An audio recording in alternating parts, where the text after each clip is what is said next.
Assalamualaikum warahmatullahi wabarakatuh. Jumpa kembali dengan channel Catatan Horor. Dan untuk kisah kita kali ini ada sebuah karya dari dukun milenial dengan judul Teluh Kamu Harus Mati. Bagi sahabat yang baru bergabung, boleh tekan dulu tombol subscribe dan tombol loncengnya agar tidak ketinggalan cerita berikutnya. Langsung saja kita masuk ke ceritanya. Teluh Kamu Harus Mati.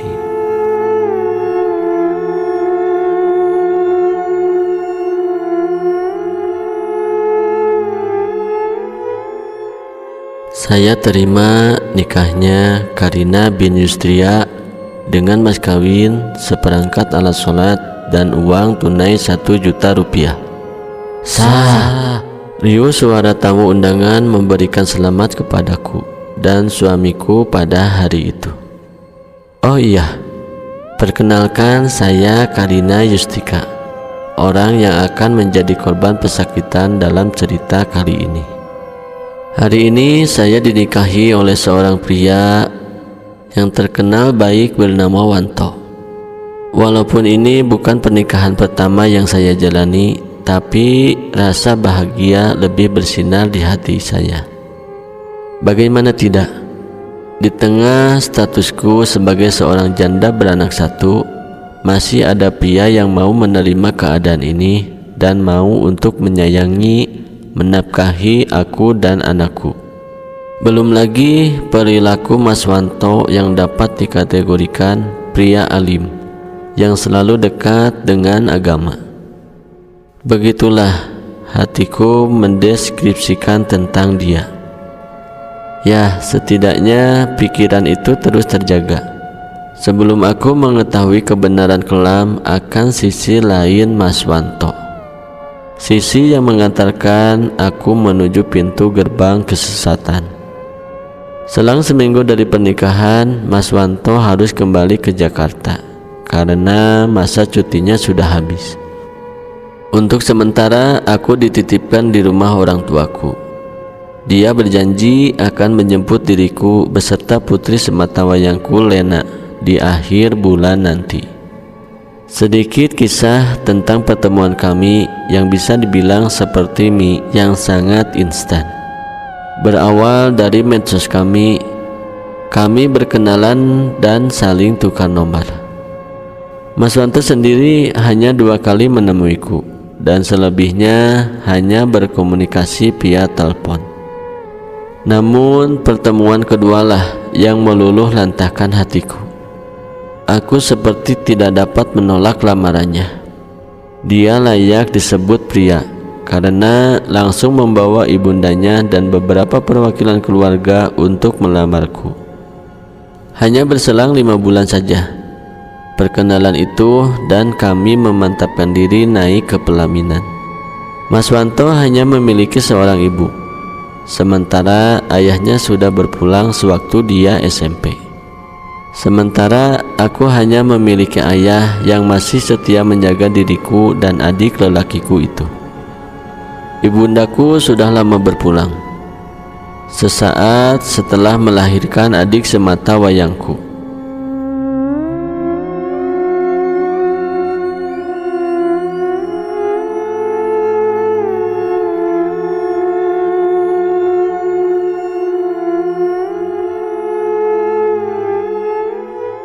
Akhir bulan tiba, Mas Wanto datang memenuhi janji. Dibawanya kami pergi guna menempuh kehidupan baru.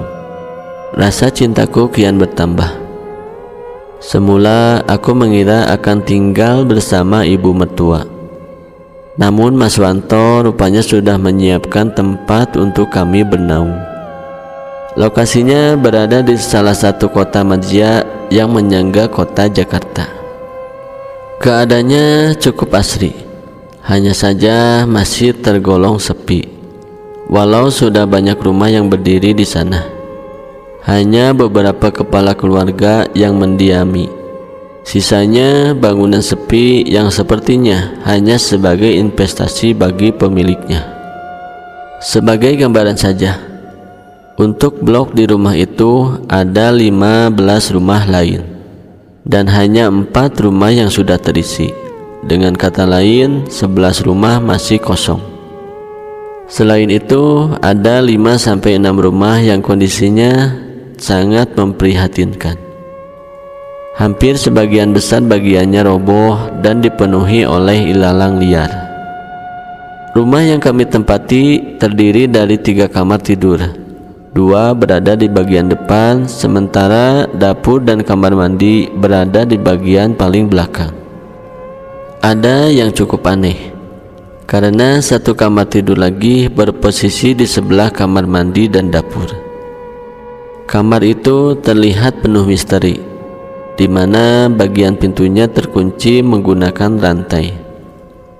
Belum lagi posisi pintunya yang menghadap kamar mandi. Hal itu cukup membuat bulu kuduku merinding. Aku sempat menanyakan ke Mas Wanto perihal kamar itu, dan dia berkata dulu waktu bangun salah satu konsep, rumahnya itu ternyata salah konsepnya. Maka kamar itu pun hanya jadi gudang saja. Dari penuturan Mas Wanto, aku juga mengetahui bahwasanya rumah itu sudah dari 5 tahun lalu dibeli olehnya. Dan yang paling konyol lagi, Mas Wanto malah menggodaku dengan menceritakan kisah horor yang sedang terjadi di daerah itu. Aku sempat kesal melihat tawa Mas Wanto. Mas Wanto terlihat sangat senang akan rasa takutku. Dia pun puas tertawa melihat betapa penakutnya diriku ini. Kehidupan kami berjalan mesra, selayaknya kehidupan pengantin baru yang lagi hangat-hangatnya. Mas Wanto juga memperlakukan Lena seperti anak kandungnya sendiri.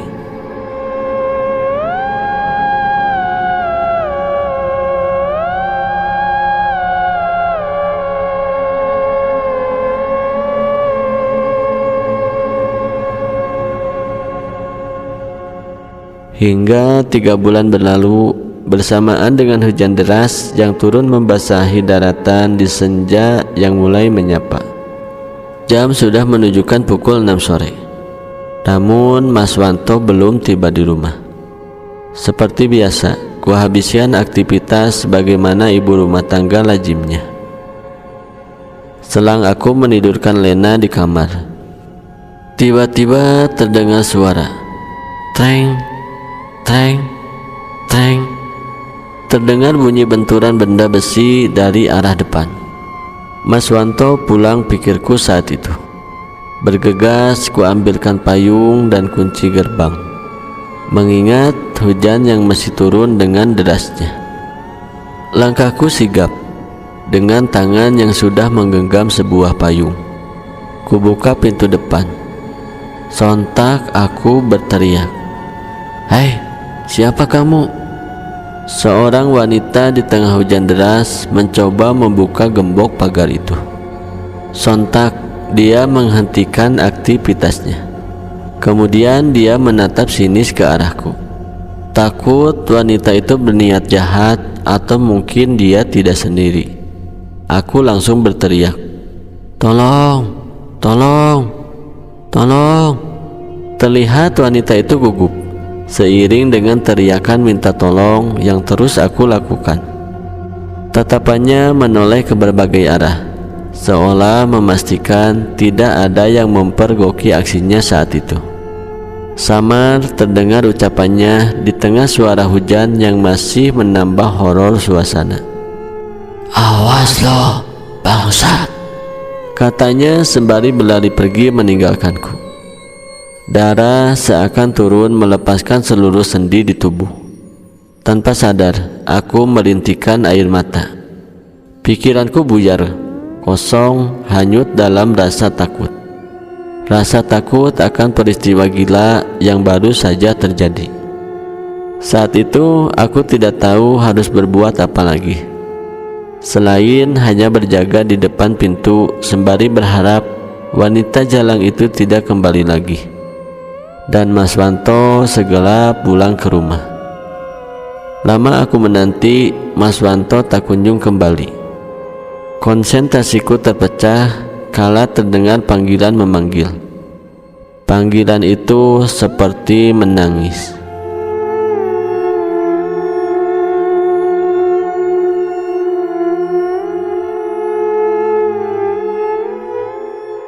Setelah kejadian itu, kejadian di mana ada wanita misterius yang menggedor-gedor pintu garasi.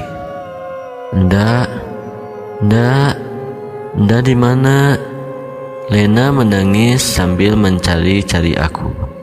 Iya nak, bunda di depan, jawabku sembari bergegas masuk ke dalam rumah. Ku gendong Lina, berusaha menenangkan dirinya yang masih terisak tangis terbangun dari tidurnya. Lena sendiri saat ini sudah berusia 4 tahun. Ku bawa serta dia ke dapur untuk membuatkan susu sesuai keinginannya. Sebentar ya sayang, kataku sembari meletakkannya di lantai tepat di sampingku. Tanganku mulai membuat susu. Suara gedoran terdengar kencang, memaksa untuk mendebak pintu. Astagfirullah, spontan aku berkata.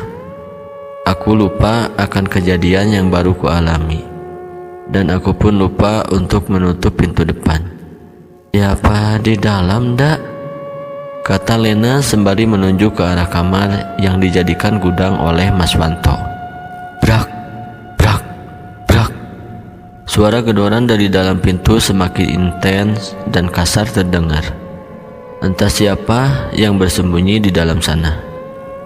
Lalu ku genggam sebilah pisau, sembari langkahku pelan berjalan menuju arah gedoran itu. Aku bukanlah manusia yang peka pada kehadiran mereka, dan tidak sekalipun pernah mengalami gangguan mistis dan mengerikan seperti ini.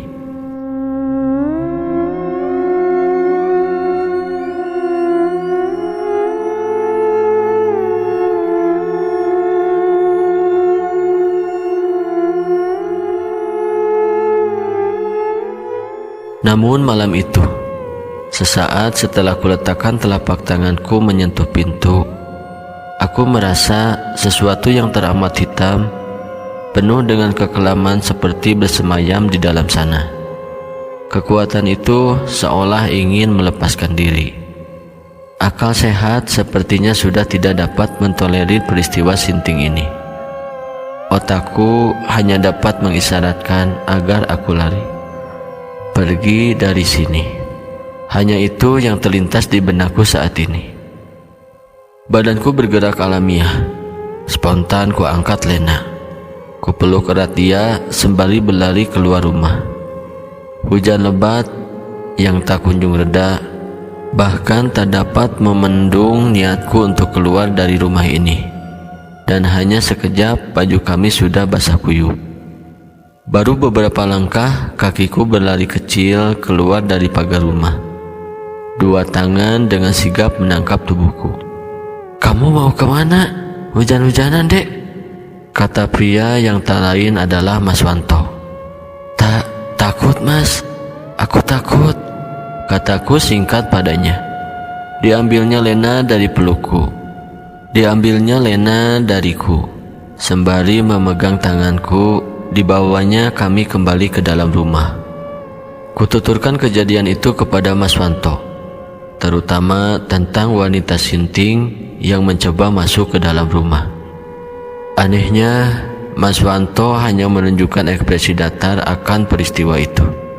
Oh, dia kesini tadi, katanya kepadaku dengan enteng. Emosiku kian memuncak saat ku katakan tentang gedoran di dalam kamar. Mas Wanto hanya berkata, lupakan, kamu itu kecapean. Aku sempat marah akan sikapnya. Pertengkaran kecil terjadi tak kala kupaksa dia untuk memberitahu tentang wanita itu dan kenapa kamar itu dikunci. Namun bukan jawaban yang kuterima. Kali pertama kurasakan sisi lain dari Mas Wanto. Dia memarahiku. Perkataannya sungguh sangat kasar dan mulai menunjukkan watak aslinya. Bukan urusanmu. Kalau kamu masih mau tahu, Mending kita cerai, bentaknya kepadaku.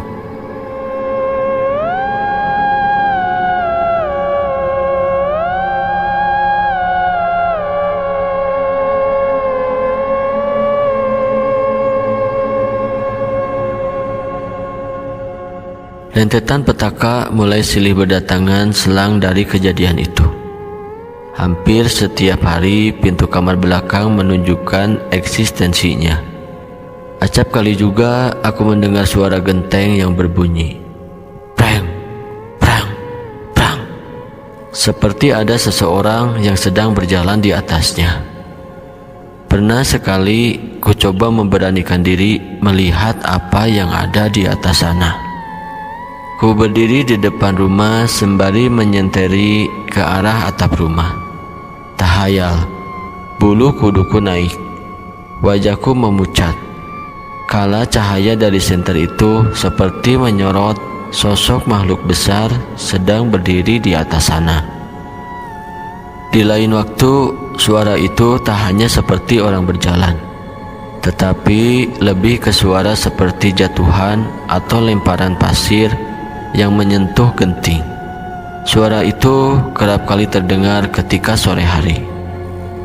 Walau aku tidak memahami dunia klinik, namun sudah menjadi rahasia umum di kampung halamanku bahwasanya adanya suara seperti lemparan pasir atau tanah yang sering terdengar di atap rumah merupakan pertanda teluh yang sedang dikirimkan seseorang. Beberapa kali ku sampaikan hal itu secara halus dan spontan kepada Mas Wanto. Tapi Mas Wanto tidak sama sekali menggubris, malah mengatakan aku sudah gila. Hal ini juga yang membuat hubungan rumah tangga kami kian menjadi panas hari lepas hari. Perubahan sikap drastis Mas Wanto untungnya tidak merambat ke Lena. Sekalipun sikapnya dingin padaku, namun dia masih memperlakukan Lena layaknya darah dagingnya sendiri. Di kisah lainnya, aku hampir saja kehilangan Lena. Seminggu lamanya Lena mengalami demam yang tak lazim. Awalnya kami mengira Lena terkena DBD, karena hanya di waktu malam saja dia mengalami demam. Kami sudah membawa berobat, malah Lena sempat dirawat inap.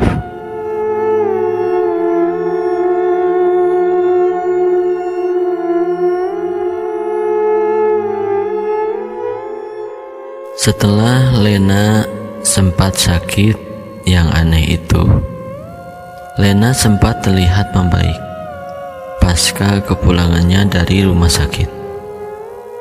Namun semenjak saat itu Lena mulai bertingkah aneh, di mana sering kupergoki dia berbicara sendiri, dan bila malam tiba dia kembali demam. Mulutnya mengerang seperti menahan rasa sakit. Ah, sakit mah, sakit. Sakitnya Lena tidak sepenuhnya membawa bencana. Layaknya seorang ayah, Mas Wanto sigap merawat Lena. Malah bisa dikatakan sikapnya melunak kepadaku, dan kami bahu-membahu dalam merawat Lena. Dengan kata lain, hubungan kami yang sedang di ujung tanduk dapat berangsur membaik. Mas Wanto yang sebelumnya malas untuk membicarakan hal mistis, malah meminta izin padaku untuk membawa Lena menemui salah seorang ustadz di daerah itu. Malam itu kami membawa Lena menjumpai ustadz itu. Sebut saja namanya Ustadz Malik. Mas Wanto menjelaskan maksud dan tujuan kami menjumpai Ustadz Malik secara detail, termasuk hal-hal ganjil yang terjadi kepada kami. Lama menanti, Mas Wanto akhirnya keluar bersama Ustadz Malik. Aku yang sedari tadi khawatir akan keadaan Lena langsung melayangkan pertanyaan kepada Mas Wanto. "Lena, bagaimana Mas?" Mas Wanto mengangkat tangannya sembari memberikan isyarat agar aku tidak bertanya dulu kepada dia atau kepada Ustadz Malik. Mereka duduk di tempat yang berbeda. Saat itu sudah tengah malam, dan aku pun sudah ditinggal oleh Bu Mani. Dengan nada bicara yang bisa dikatakan pelan, kulihat mereka serius berbicara. Ustadz Malik tampak memberikan wejangan. Tak lama berselang, Ustadz Malik berdiri dan masuk ke dalam rumah. Kesempatan itu langsung kugunakan untuk membrodol Mas Wanto dengan pertanyaan yang sama. Mas Wanto hanya berkata singkat, "Nanti kau jelaskan di rumah." Ustadz Malik kembali keluar dengan membawakan sebotol air. Diberikan botol itu pada Mas Wanto. Dan setelah menerima botol itu, Mas Wanto pun berpamitan pulang. "Lena bagaimana?" tanyaku kepada mereka. "Biar Lena istirahat di sini dulu ya. Besok kalian jemput dia," kata Ustadz Malik menjawab pertanyaanku. "Dek, nanti sampai rumah kamu kemas keperluan kita ya. Besok Mas antar kamu dan Lena pulang dulu ke rumah Bapak," kata Mas Wanto padaku. Lebih jauh dia melanjutkan perkataannya. "Kamu gak usah banyak tanya dulu. Nanti kalau akar masalahnya sudah selesai, Mas janji pasti akan jemput kalian." Sesampainya di rumah, aku tidak mau berdebat dan hanya menuruti apa yang sudah diamanahkan oleh Mas Wanto. Ku ambil beberapa potong baju dan mulai menatanya di tas yang akan kami bawa. Tidak ada pembicaraan lanjutan pada malam itu. Terlihat Mas Wanto langsung terkapar di ranjang. Raut lelah terpampang di wajahnya. Kucium keningnya. "Terima kasih untuk semuanya ya Mas," kataku padanya.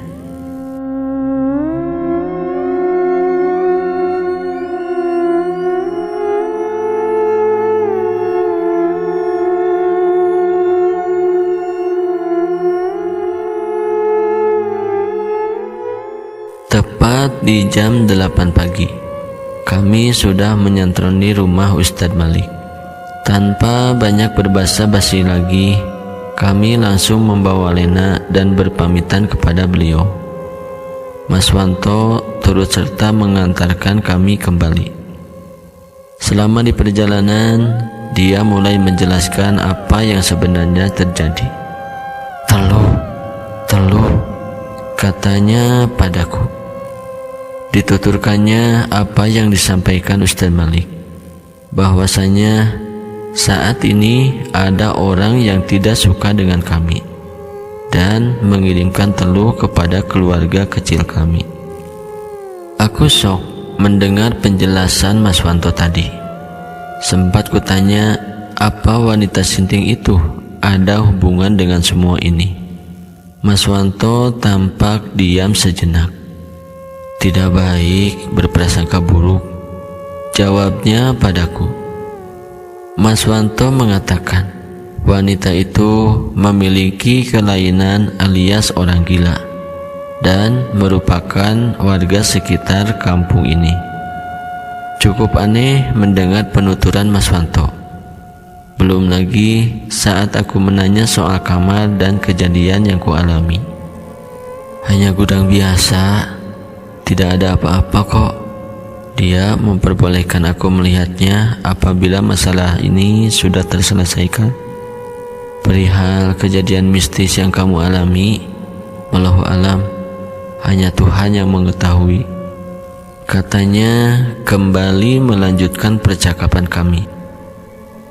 Matahari yang bersinar mundur terganti pekatnya malam. Kabut sesekali tampak menghalangi perjalanan. Di bangku belakang kulihat Lena pulas tertidur. Dia tampak baikan. Tak terdengar lagi suara mengerang kesakitan dari mulutnya seperti beberapa hari lalu. Bahasan seputar permasalahan klinik yang sudah tidak dapat kami cerna dengan akal sehat perlahan berubah menjadi obrolan ringan tentang rencana indah Mas Wanto dalam kehidupan kami. Menjelang subuh kami sampai di rumah. Kehadiran kami yang tiba-tiba membuat bapak dan adikku kaget. Belum lagi tradisi masyarakat kampung. Bila ada yang kembali, maka warga lain juga akan datang bertamu. Seperti saat itu, beberapa warga yang masih berjaga di pos ronda datang ke rumah, menyalami kami dan menanyakan perihal kepulangan kami yang dadakan.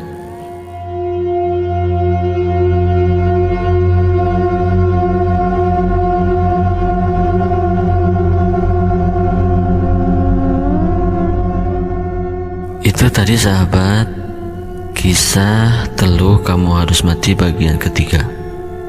Dan tanpa berlama-lama langsung saja kita masuk ke bagian keempat. Teluh Kamu Harus Mati, karya dukun milenial.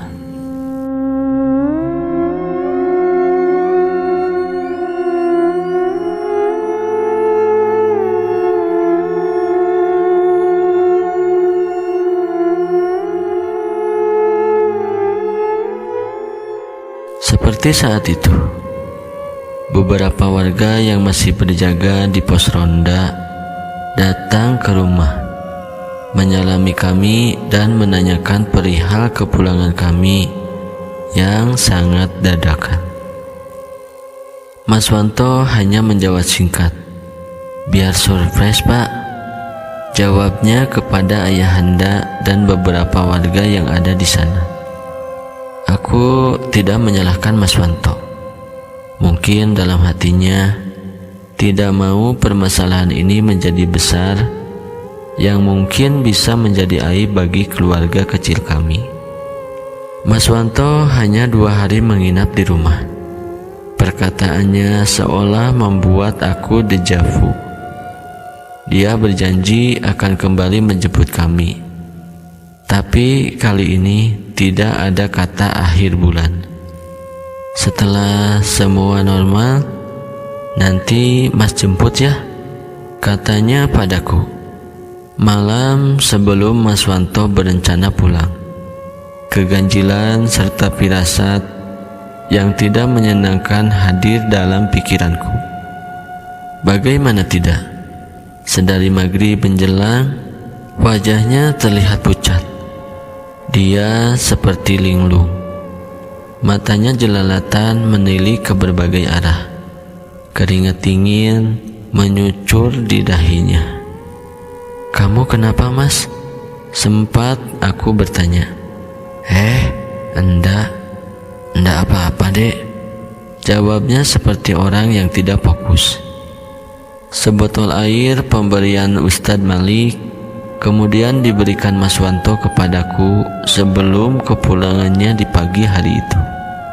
"Kalau Lena kambuh lagi, minumkan air ini ya dek. Ingat, kalau penyakitnya kambuh saja," pesannya padaku. Berat bagiku melepas kepergiannya, apalagi mengingat akar permasalahan ini baru saja memasuki babak baru. Sebentar ku peluk dia, mencoba menenangkan hati ini. "Jaga diri ya Mas," kataku kepadanya.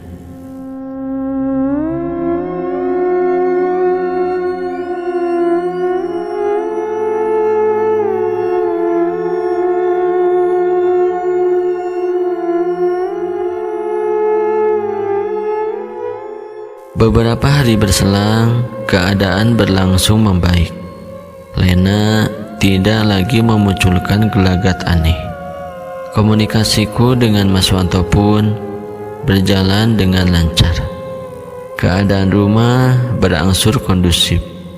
Ustadz Malik yang diundang ke rumah berhasil menemukan tempat di mana teluh itu ditanam. Sebuah benda berbentuk seperti boneka yang terbungkus oleh kain putih. Terdapat tusukan menggunakan jarum hampir di seluruh bagian, yang disematkan dengan tanah dan tetesan darah. Begitulah penuturan Mas Wanto kepadaku. Malah Mas Wanto juga sudah mengisyaratkan akan menjemputku dalam kurun waktu 1-2 minggu ke depan, ketika kerjaannya lenggang. Baru seminggu informasi itu kuterima, kabar baik seketika berubah tragis. 3 hari lamanya aku lost kontak dengan Mas Wanto. Nomornya mati dan tidak ada kabar sama sekali. Terlihat tidak sopan. Kuberanikan diri menghubungi ibu mertua guna mendapatkan kabar Mas Wanto. Firasatku semakin tidak karuan kala ku dengar bahwasanya Mas Wanto sendiri sudah 3 minggu tidak berkunjung atau menghubungi beliau. Dengan berat hati kutitipkan Lena ke ayah kandungnya, mengingat di rumah hanya ada bapak yang harus bekerja, sementara adikku masih bersekolah. Keputusan yang berat yang di kemudian hari nanti menjadi penyesalan terberat dalam hidupku. Bermodalkan uang seadanya, aku nekat kembali ke Jakarta guna mencari tahu apa yang terjadi dengan Mas Wanto. Jalan nekat yang kupilih merupakan keputusan yang tepat. Bila mana aku tidak kembali ke Jakarta, mungkin Mas Wanto hanya tinggal kenangan saja. Kudapati Mas Wanto tergeletak lemah di salah satu kamar. Tubuhnya kering dengan wajah yang sangat pucat. Dia tergulai lemas tak berdaya. Pelipis matanya tampak menghitam. Belum lagi sekujur tubuhnya memar berwarna biru lebam. Di bagian bawah pahanya basah, terciprat kotoran yang sudah mulai mengering. Bahkan kotoran itu tercecer hampir di seluruh bagian bawah kasur. Bau busuk yang teramat pesing terasa menyengat di dalam kamar itu. Aku menangis melihat kondisi Mas Wanto. "Kamu kenapa, Mas?" kataku sambil memegang tangannya. Mas Wanto tampak seperti sudah kehilangan kesadarannya dan tidak mampu menjawab apa yang aku pertanyakan. Namun air mata juga tiba-tiba mengalir dari matanya, seolah menyadari kehadiranku saat itu. Aku langsung berlari, pergi menuju ke rumah beberapa tetangga, memohon pada mereka untuk membantuku bergegas membawa Mas Wanto menuju ke rumah sakit. Setibanya kami di rumah sakit, Mas Wanto langsung mendapatkan penanganan khusus. Dia dirawat di kamar ICU. Buntu, itulah hal yang kualami saat ini. Aku tidak tahu harus berbuat apa lagi. Hanya ibu mertua yang dapat kuharapkan menjadi tempatku berbagi kesedihan saat ini.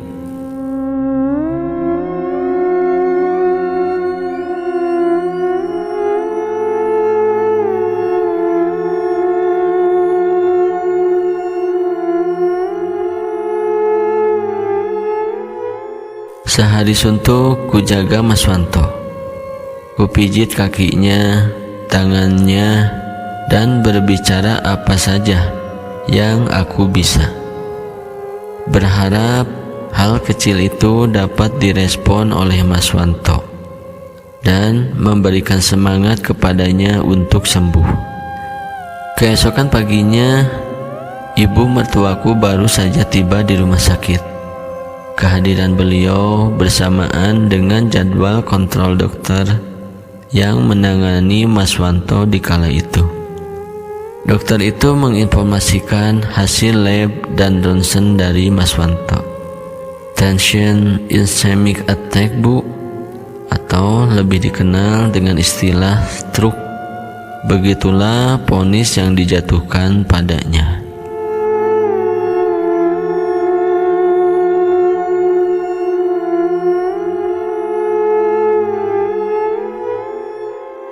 Tension ischemic attack, lebih dikenal dengan istilah stroke. Begitulah vonis yang dijatuhkan pada Mas Wanto. Bu, suami ibu terkena stroke. Jadi begini, Bu, suami ibu terkena stroke ringan dan ada kemungkinan sementara waktu ini beliau akan lumpuh. Saat ini kita sama-sama berdoa agar pasien cepat diberikan kesembuhan. Terang dokter itu secara detail kepada kami. Tahayal, penjelasan itu hanya kami balas dengan isak tangis. Ku coba tegar, menenangkan ibu mertua yang sepertinya tidak dapat membendung perasaannya lagi. Ku peluk dia. Sabar ya, Bu, Mas Wanto pasti sembuh, kataku menenangkan, walau sebenarnya aku jauh lebih terpukul. Sekitar jam 11 kurang, aku meminta izin untuk meninggalkan mereka berdua. Rencananya aku akan pulang sebentar ke rumah, ke tempat yang mungkin menjadi sarang dari segala permasalahan yang ada. Berada sendiri di rumah terkutuk itu sungguh sangat tidak menyenangkan. Belum lama aku masuk ke dalam, suara gedoran sudah menyapa dari bagian dapur. Belum lagi aroma busuk yang berasal dari kamar, di mana kasur itu pun masih berceceran kotoran yang sudah dihinggapi oleh lalat dan serangga lain. Apa daya, aku harus bertanggung jawab terhadap kondisi rumah. Belum lagi persediaan baju ganti Mas Wanto memang sudah habis.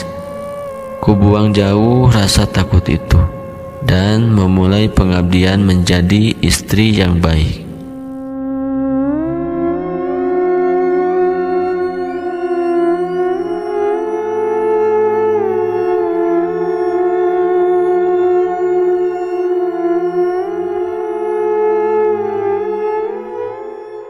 Hari mulai sore dan aku masih tertahan. Beragam pekerjaan masih menumpuk, seolah menunggu untuk dieksekusi.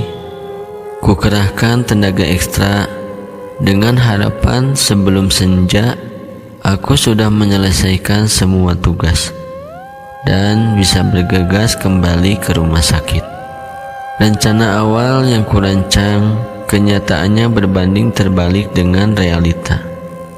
Aku seperti tersihir larut pada aktivitas. Setelah menyelesaikan masakan yang rencananya nanti akan kami makan di rumah sakit, mataku menilik singkat ke jam dinding yang telah berada di angka 6. Seketika itu juga nyali besar yang entah dari mana datangnya kini hilang, seperti mengkhianati diri sendiri. Tiba-tiba aku merinding, bahkan sebelum rumah itu kembali terbangun untuk menakutiku. Rasanya belum sempat semenit rasa takut ini muncul, raungan sudah kembali terdengar dari dalam kamar itu. Pintu itu juga mulai bergetar. Brak, brak, brak. Terlihat jelas pegangan pintu itu naik dan turun, seakan ada orang yang ingin memaksa membukanya. Baru saja kubalikan badan, bersiap mengambil ancang-ancang untuk kabur. Langkahku malah mundur dan membuatku jatuh terpingkal. Hari itu kali pertamaku menyaksikan langsung sosok putih terbalut kain kafan yang teramat jorok. Wajahnya hitam, dipenuhi borok dan nanah. Pocong, teriakku. Tenang Rin, kataku dalam hati, mencoba melawan rasa takut. Bau teramat busuk kental tercium dari sosok itu. Mata kami lama saling beradu pandang, bukan karena keberanian, tapi karena tubuhku serasa kaku. Bahkan lisan ayat suci yang kuucapkan seperti tersangkut di tenggorokan dan tak mampu keluar dari mulut ini. Belum juga sosok pocong itu musnah dari hadapanku, kini kurasakan sepasang tangan menyentuh leherku. Entah siapa sosok yang ada di sana. Tangan itu merambat pelan sebelum akhirnya mengencangkan cengkramannya. Napasku terengah menahan rasa sesak dan sakit atas cekikan itu. Sosok itu menempelkan kepalanya tepat di telingaku, sembari tertawa bahagia atas rasa sakit yang kini kurasakan. Sayup-sayup dia berbisik kepadaku, "Kamu harus mati."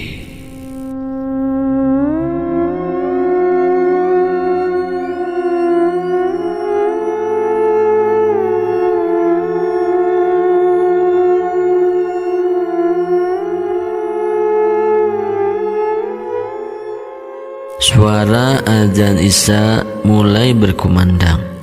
Seketika itu juga kedua sosok gaib itu musnah.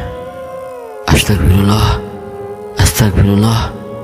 Lisanku tak berhenti mengucap. Aku berterima kasih atas perlindungan yang masih diberikan padaku. Segera aku berdiri, mengambil perlengkapan yang akan aku bawa ke rumah sakit. Langkahku sigap mematikan semua listrik dan langsung mengunci rumah. Sambil menunggu ojek online yang telah kupesan, sengaja aku menyambangi salah satu tetangga dengan alasan menitipkan kunci. Padahal jujur, aku sudah tidak memiliki keberanian walau hanya berdiri di depan pintu gerbang rumah itu.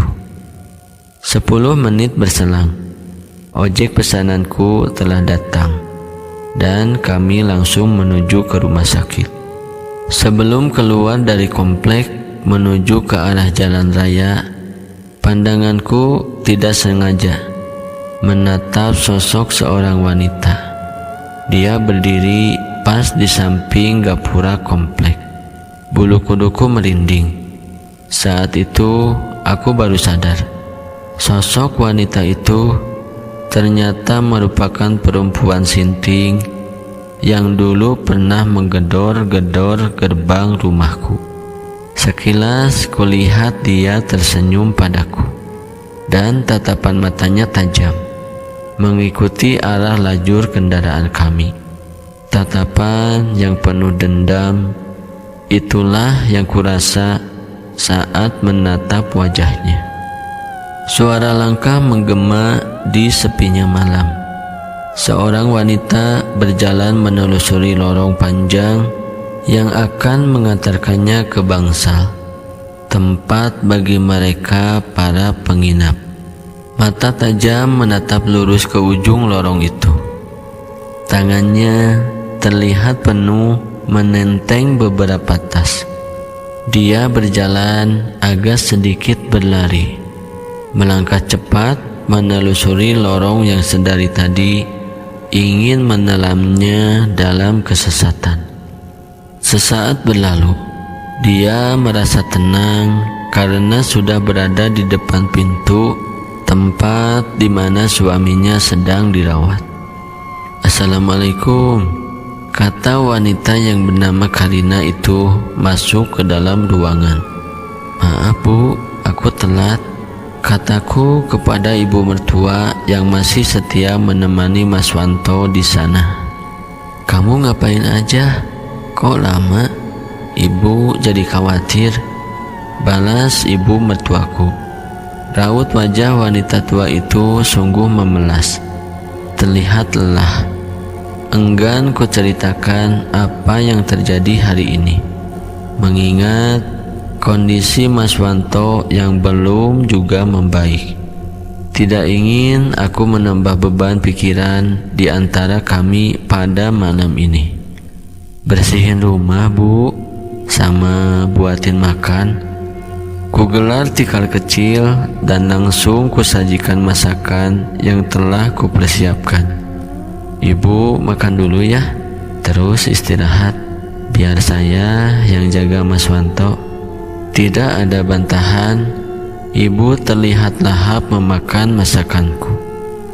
Tak lama berselang, ibu mertuaku terlihat sudah tertidur, hanya beralaskan tikar tipis. Ruangan ini bukan ruangan PIV.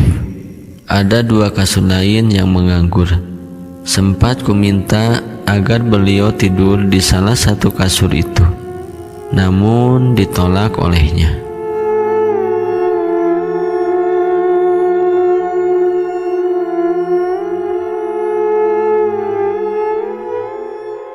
Suasana di rumah sakit ini terasa sangat hening. Sejenak aku memijat Mas Wanto sembari membacakan doa, dan tak berselang lama mataku pun sudah tidak dapat menahan rasa kantuk ini. Belum lagi rasa nyeri masih terasa di leherku. Ada bekas biru memar menjadi saksi perlakuan jahanam yang tadi sore ku alami. Karena tidak enak dengan ibu, ku urungkan niat untuk tidur di ranjang kosong yang ada.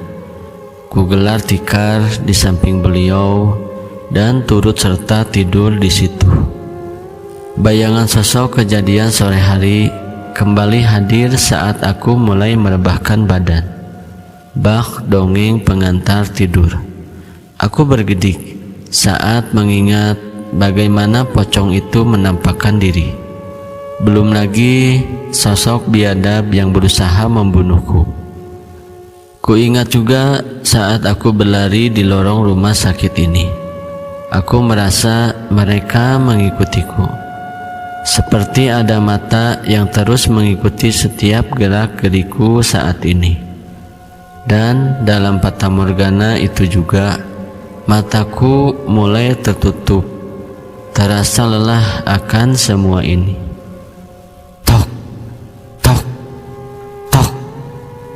Samar suara ketukan pintu membangunkanku dari tidur. Tok, tok, tok. Ketukan itu kembali berbunyi. Kubuka mata dari tidur singkat yang baru saja kujalani. Aku tidak langsung berdiri ke arah pintu.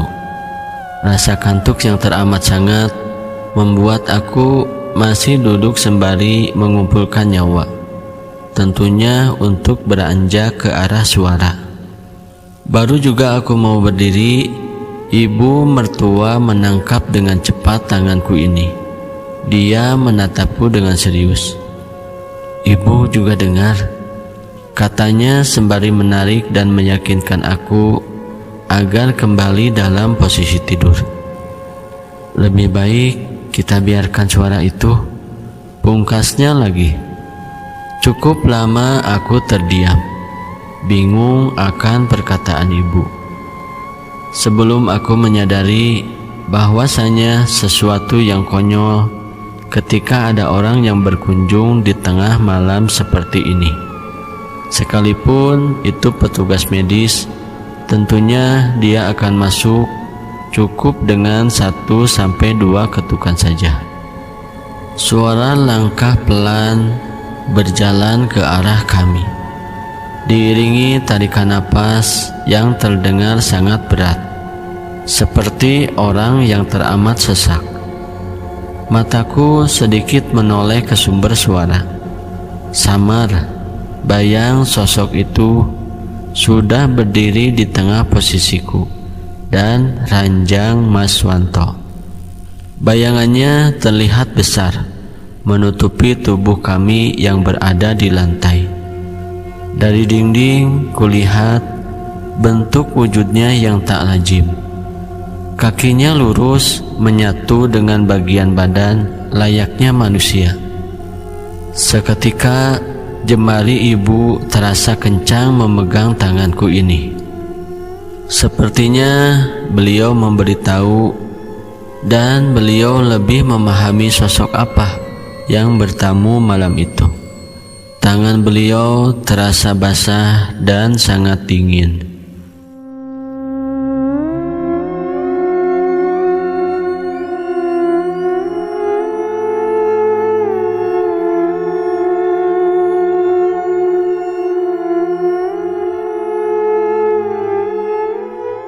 Akhirnya pagi pun tiba, dan kami terbangun dengan perasaan yang tidak nyaman. Belum juga aku sempat menghirup udara pagi, ibu sudah menyodorkan berjuta pertanyaan padaku. "Apa yang sebenarnya terjadi dengan kalian?" tanya beliau. Singkat cerita, aku menjelaskan segala kejadian mistis yang menimpa rumah tangga kami. Kumulai dari keganjilan yang ada di rumah itu, sakitnya Lena dan Ustadz Malik. Benar, kenapa aku sangat lupa? "Ustadz Malik, Bu," kataku spontan yang membuat wajah beliau semakin heran. Kubongkar tas yang kubawa. Tak kuhiraukan pertanyaan ibu yang masih terlihat bingung. Tanganku sibuk mencari HP Mas Wanto. Ku charger HP itu dan jemariku langsung menekan tombol on.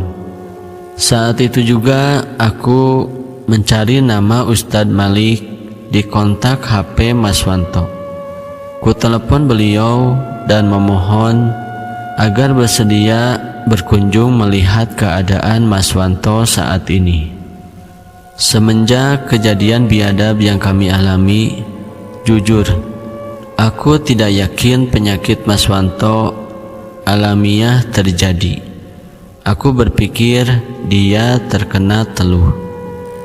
Dan alhamdulillah, Ustadz Malik sudi untuk menjenguk Mas Wanto, dan dia pun berjanji akan sesegera mungkin berkunjung.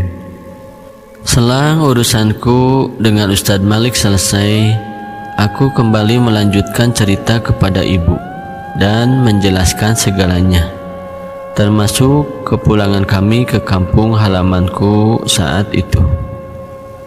Ibu hanya bisa menggelengkan kepala, seolah sedikit ragu dengan apa yang kujelaskan. Malah dia mewanti-wanti kami agar kami tidak percaya dengan dukun dan sebagainya. Berserah pada Allah saja ya, jangan sampai kalian salah, malah kalian yang nanti jadi pelaku kesesatan, kata beliau.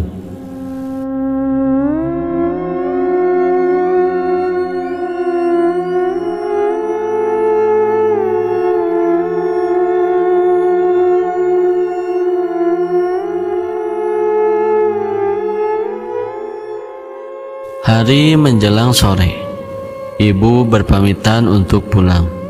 Selain memang dia belum mengganti baju sedari kemarin, ibu mertua juga harus membuat dan mengantarkan jamu pesanan.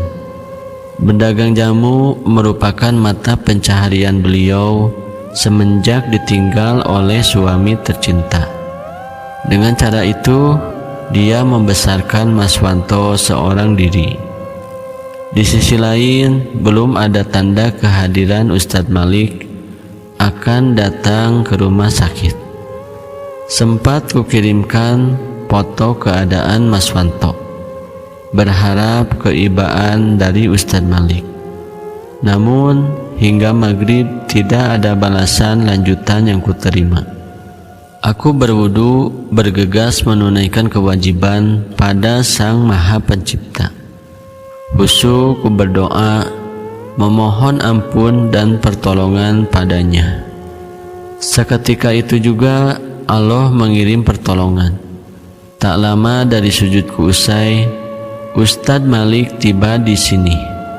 Tak banyak dia berbicara padaku, hanya sekedar mengucap salam, dan dia meminta izin untuk melihat Mas Wanto. Ustadz Malik berdoa, membacakan ayat-ayat suci. Lalu dia mengusap kaki Mas Wanto. Tangannya seolah menangkap sesuatu. Mas Wanto mengerang hebat. Tubuhnya menggelinjang, bergerak seperti memberontak. Darah segar termuntah dari mulutnya. Astagfirullah, ini sudah sangat keterlaluan. Tujuannya memang ingin menghabisi kalian, kata Ustadz Malik melihat bagaimana tubuh Mas Wanto merespon atas pengobatan yang dia lakukan. Ustadz Malik kemudian melanjutkan pengobatannya. Diambilnya botol kecil yang ada di sakunya. Botol itu berisi minyak. Dituangkan minyak itu sembari mulutnya masih terus berdoa. Perlahan dia mengusap tubuh Mas Wanto dari ujung kaki hingga kepala Mas Wanto. Lagi-lagi, hal di luar nalar terpaksa aku lihat. Tubuh Mas Wanto mengeluarkan asap. Setiap tangan Ustadz Malik mulai memijat tubuhnya. Baju putih Ustadz Malik tampak ternoda dengan sedikit darah yang menetes dari telapak tangannya.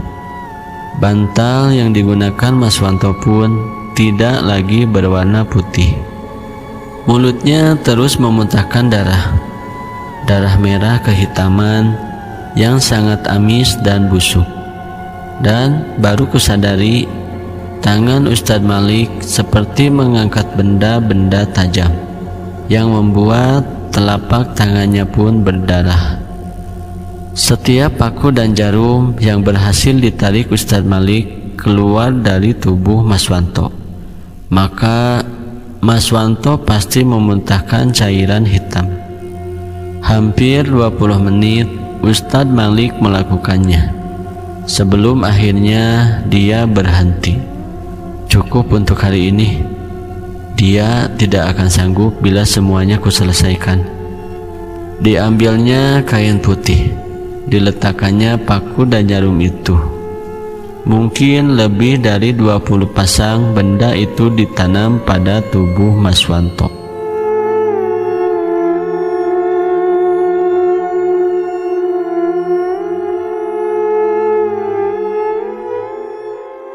Setelah proses ruqyah itu, Ustadz Malik terlihat kaku bila harus berkomunikasi berdua dengan wanita. Sesaat setelah selesai, tidak banyak wejangan yang diberikannya. Dia hanya berkata, "Tolong dibersihkan ya, dia akan baik-baik saja." Seraya pergi meninggalkan kami. Langsung kupanggil suster yang berjaga malam itu. Dengan meminta bantuannya, ku ganti baju dan spray yang penuh dengan muntahan darah dari Mas Wanto. Sempat ada pertanyaan dari suster itu akan apa yang terjadi, tapi aku tidak dapat berkata apa-apa selain mencoba meyakinkannya bahwa semuanya baik-baik saja. Singkat cerita, keesokan harinya Mas Wanto sudah dapat berbicara. Bahkan secara ajaib, dia sudah bisa duduk sendiri, walau kondisinya masih sangat lemah. Ustadz Malik pun kembali datang pada saat itu. Beliau datang dengan membawakan kami oleh-oleh batang daun kelor. Tak banyak yang ku ketahui, karena Ustadz Malik meminta aku dan ibu untuk meninggalkan mereka berdua. Obrolan itu hanya 4 mata dan berlangsung singkat. Namun aku tidak peduli apa yang dibahas oleh mereka. Melihat Mas Wanto sudah mulai sembuh saja lebih dari cukup untukku. Akhirnya setelah 8 hari lamanya menginap di rumah sakit, Mas Wanto akhirnya diperbolehkan untuk pulang. Harapan bahwa semua kejadian seram ini telah berakhir Ternyata hanya angan-angan saja. Kepulangan kami pada saat itu nyatanya menjadi babak terakhir di mana akulah yang akan menjadi pesakitannya. Berawal dari keisenganku akan isi yang ada di HP Mas Wanto, tabir kegelapan itu perlahan memberikan jawaban atas segala kekonyolan yang terjadi. Wanita yang dikatakannya gila itu merupakan wanita yang sampai sekarang masih menyandang status sebagai istri sah dari Mas Wanto. Dan yang lebih menyakitkan hatiku lagi, sewaktu Ustadz Malik berkunjung untuk melakukan pembersihan di rumah itu, teluh utama ternyata berada di kamar tertutup itu, di mana di dalam kamar itu berisi foto, pakaian, dan lain sebagainya dari wanita yang akhirnya aku ketahui bernama Wijayanti. Tubuhku lebih merinding melihat foto-foto kemesraan mereka dibanding pembakaran jimat yang didapat Ustadz Malik dari dalam kamar itu. Aku menangis memikirkan bagaimana bisa pria yang sebenarnya sudah tahu akan hal itu, tapi membiarkan aku dan anakku dalam bahaya. Apakah dia masih mencintai wanita itu hingga dia membiarkan wanita itu menyakiti kami? Belum lagi aku juga merasa hina dengan diriku sendiri. Aku memang janda, tapi aku bukanlah seorang pelakor. Haram bagiku menerima dirinya bila sedari awal aku mengetahui dia masih memiliki seorang istri.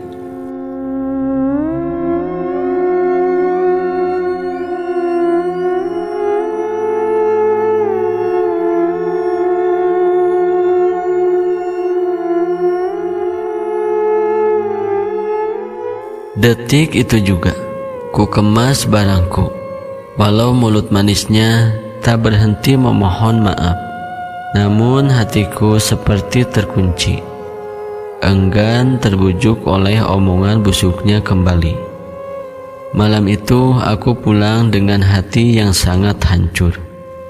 Kepulangan ke rumah untuk kedua kalinya tanpa ditemani oleh Mas Wanto sudah pasti membuatku menjadi buah bibir warga di kampungku. Banyak kabar burung ku dengar perihal desas-desus, cerita miring yang mengarah tajam kepadaku. Sudah pasti sebagai manusia biasa, ada batasan dalam kesabaranku. Kabar miring yang semula tidak kugubris sudah tidak dapat untuk aku acuhkan lagi. Bagaimana tidak? Aku yang berniat belanja ke salah satu warung harus mendengar pedasnya omongan tentang diriku. Mereka tidak lagi berbicara di belakang tanpa ada rasa tidak enak terhadapku. Salah satu wanita yang ada di sana, sebut saja namanya Bu Eni, memantik pertikaian berdarah itu. Dia menanyakan langsung perihal kabar sampah mengenai rumah tanggaku, tapi dengan nada bicara yang bisa dikatakan memponis, bukan bertanya, "Kamu dicerai, Rin?" Sementara wanita lain yang ada di sana bukannya bersimpati atas kelakuan Bu Eni, mereka malah kompak menghakimiku saat itu juga. "Iya ya, sudah berapa hari? Mana suamimu? Apa beneran cerai ya?" kata wanita lain yang ada di sana. Kuurungkan niatku belanja di sana. Aku berbalik arah dan pergi meninggalkan mereka. Sesuatu yang tidak kuinginkan terjadi. Bu Eni malah membuat aku semakin jengkel. Malah pergi, bukannya dijawab, serunya kembali. Saat itu juga otakku seperti penuh dengan darah. terasa mendidih, seperti kehilangan kontrol atas diriku sendiri. Aku berjalan ke arah Bu Eni. Kutatap wajahnya yang sangat mengesalkan itu. Wanita lain sepertinya sudah menyadari kemarahanku dan berusaha menenangkan diriku. "Ibu mau tahu soal apa?" teriakku tepat di depan mata Bu Eni. Kali ini dia terlihat gugup. Namun masih saja wanita sampah ini mengatakan hal yang sama.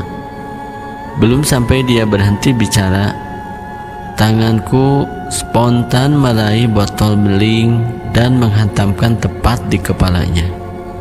Ibu Eni ambruk. Darah bercucur hebat dari kepalanya. Entah setan apa yang merogoh jiwaku ini. Saat itu aku merasa bahwa jiwaku telah mati, walau tubuh ini hidup.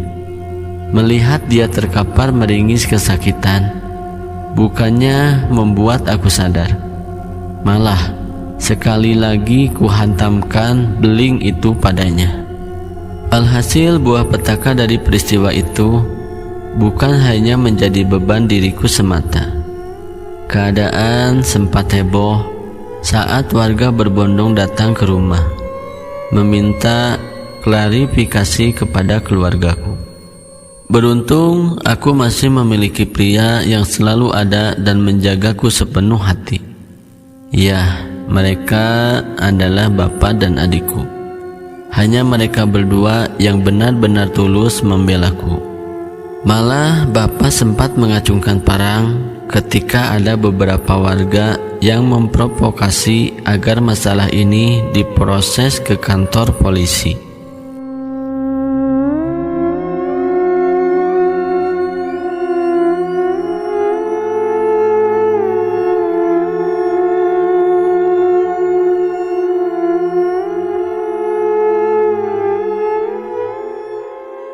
Singkat cerita, aku akhirnya harus mendekam beberapa hari di balik dinding jeruji besi. Dan saat itu juga ada celah untuk Mas Wanto kembali meluluhkan hatiku ini. Mas Wanto datang bak pahlawan. Dia menjamin diriku, dia juga yang bernegosiasi ke rumah Bu Eni agar mencabut laporannya. Dan yang paling penting, kehadirannya seolah menyelamatkan wajah keluargaku serta membantah omongan miring yang beredar saat ini. Bapak hanya bisa mengelus dada mendengar kejujuran dari mulutku. Meski kecewa dengan kelakuan Mas Wanto, namun tetap dia memberikan maaf. Dengan syarat Mas Wanto harus segera mengurus surat cerainya.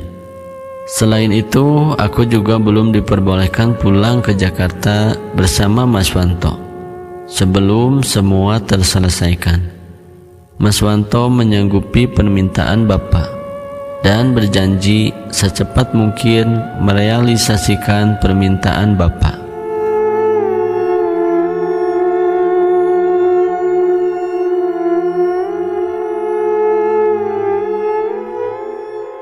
Di sisi lain, semua peristiwa itu juga kuceritakan kepada mantan suamiku. Dan setelah berkonsultasi dengan Bapak, walau berat hati, aku menitipkan Lena lebih lama dari yang kupikirkan. Ada benarnya pikirku, seandainya perceraian itu pun cepat terjadi. Tapi tidak ada jaminan wanita gila itu akan berhenti meneror kehidupan kami. Tidak sampai sebulan, Mas Wanto sudah kembali menemuiku. Walau belum resmi bercerai, setidaknya dia sudah menunjukkan keseriusannya.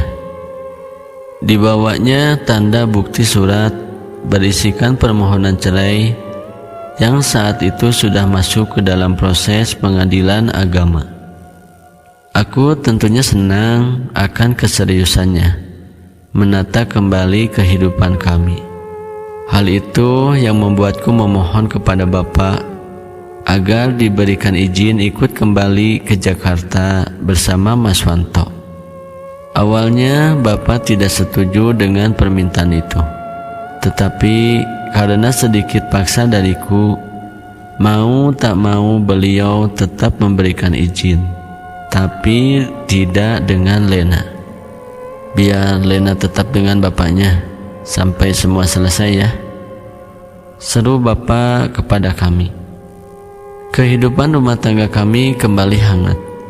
Butiran cinta tumbuh subur berbalut tali kasih yang dibangun oleh ikatan yang dinamakan kepercayaan.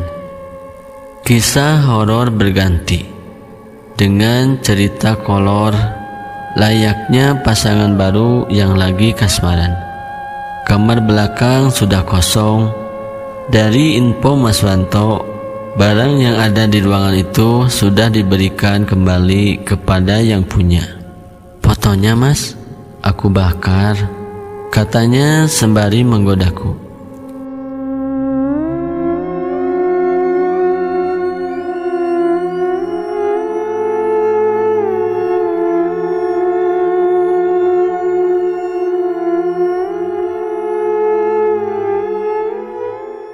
Satu bulan berlalu, Mas Wanto pun sah bercerai dengan wanita misterius itu. Kami juga sudah berencana kembali pulang untuk menjemput Lena, guna berkumpul kembali bersama kami.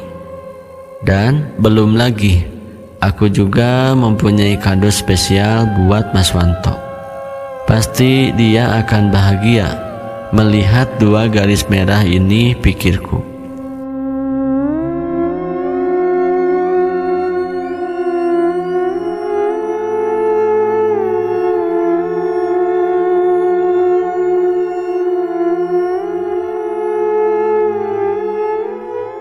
Malam itu pun tiba. Seperti biasa, sepulang Mas Wanto kerja, aku sudah menyiapkan makan malam dan kupijat badannya. Mas, aku telat, bisikku padanya. Hah? Yakin kamu dek? Tanya Mas Wanto padaku. Ini loh Mas, garis 2, kataku sambil kutunjukkan hasil tesku padanya. Aneh, tidak ada raut wajah bahagia. Dia sangat datar. Senyumnya pun seperti dipaksa, seolah tidak suka dengan perkataanku. Dan semenjak saat itu, aku seperti mengulangi kisah yang sama. Sikap Mas Wanto kembali beringas. Rumah ini kembali panas. Hampir setiap hari kami bertengkar. Malah lebih parah dari kejadian terdahulu. Mas Wanto tak segan main tangan bila kami sedang bertengkar. Menjelang usia kandunganku 4 bulan, kehidupanku semakin tidak berarti. Belum lagi suara lemparan pasir atau tanah kembali terdengar di setiap malam. Dan lebih horor lagi, wanita jalang itu kembali datang ke rumah. Namun dia hanya tertawa. Jangan mengatakan aku jalang. Aku sudah tidak menginginkan Wanto. Justru aku bahagia melihat dia termakan karmanya, meninggalkan diriku demi pelacur sepertimu, katanya padaku. Sontak aku terdiam, gugup dengan ucapan wanita itu. Aku memang tidak suka padamu dan sempat berpikir kalian mati saja. Hanya saja kedatangan Wanto minggu lalu kepadaku membuatku iba padamu. Apa? Mas Wanto menemuimu? Tanyaku pada wanita itu. Iya, ada masalah. Bukan hanya menemuiku, tapi kami, ya tahulah kalau wanita sama pria. Aku semakin bingung dengan perkataannya. Tidak usah heran, aku sudah tidak ada hubungan dengan Wanto. Aku gak tahu entah apa yang menggerakkan hatiku menemuimu. Lebih baik kamu segera pergi, tinggalkan dia kalau kamu masih ingin hidup. Kau tahu "Untuk apa Wanto menemuiku?" tanyanya padaku. "Untuk membunuhmu." Wanita itu berjalan mendekati diriku. Jarak kami kini tak lebih dari 20 cm saja. Dielusnya perutku sambil berkata, "Bukan salahmu, salahkan ibumu yang terlahir murahan." Wanita sinting itu hanya tersenyum. "Ada yang kamu tidak paham," katanya padaku. "Dulu aku dan Wanto saling mencintai sebelum ibunya selalu mengganggu rumah tangga kami, dan aku selalu dihina hingga aku keluar dari rumah ini. Tahu kenapa? Karena aku belum memberikan Wanto anak. Bukan karena aku tidak mau, tapi Wanto itu mandul, dan kamu tahu apa yang Wanto akan lakukan? Menumbalkan dirimu serta anak haram di rahimmu." Aku bergidik, merasakan takut yang amat sangat. Takut akan kesalahan besar yang telah kuperbuat. Wanita itu kembali melangkah ke arahku. Dia berhenti tepat di hadapanku. Tangannya mengusap wajahku sembari mendekatkan wajahnya. Dia mencium pipiku. "Sedulur getih," bisiknya sembari melepaskan tangannya dari kepalaku dan berlalu pergi.